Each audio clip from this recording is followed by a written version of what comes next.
এক রাতে মহানবী সাল্লাল্লাহু আলাইহি ওয়াসাল্লাম আবু বকর রাদিয়াল্লাহু আনহুর দরজায় কড়া নাড়েন। প্রথম ডাকের সঙ্গে সঙ্গেই আবু বকর সাড়া দেন। অবাক হয়ে রাসূল সাল্লাল্লাহু আলাইহি ওয়াসাল্লাম জিজ্ঞাসা করেন, তুমি এখনও ঘুমাওনি? আবু বকর বললেন, আপনি যেদিন হিজরতের কথা বলেছেন সেদিন থেকে আমি আর বিছানায় শরীর লাগাইনি। প্রাপ্তবয়স্ক স্বাধীন পুরুষদের মধ্যে আবু বকরই প্রথম ইসলাম গ্রহণ করেন। তার ইসলাম গ্রহণ আরও অনেককে ইসলাম গ্রহণে উৎসাহী করে।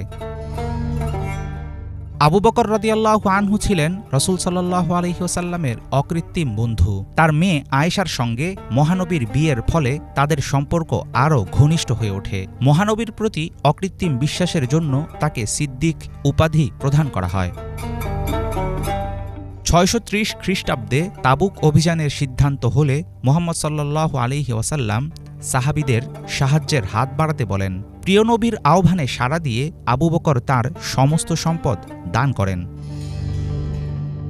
রাসূল সাল্লাল্লাহু আলাইহি ওয়াসাল্লামের মৃত্যুর পর তিনি খলিফা হন এবং মুসলমানদের নেতৃত্ব দেন। আবু বকরের খিলাফত ২ বছরের কিছু বেশি সময় স্থায়ী ছিল। এই সময়ে অনেক প্রতিকূল পরিস্থিতি তিনি সফলতার সঙ্গে মোকাবিলা করেন। আবু বকরই সর্বপ্রথম গ্রন্থাকারে পবিত্র কোরআন সংকলন করেন। ৫৭৩ খ্রিস্টাব্দে হজরত আবু বকর রাদিয়াল্লাহু আনহু মক্কার বিখ্যাত কুরাইশ বংশের বনু তাইম গোত্রে জন্মগ্রহণ করেন। ১৩ হিজরিতে মাত্র ৬২ বছর বয়সে তিনি ইন্তেকাল করেন। মুহাম্মদ সাল্লাল্লাহু আলাইহি ওয়াসাল্লামের পাশে তাকে দাফন করা হয়।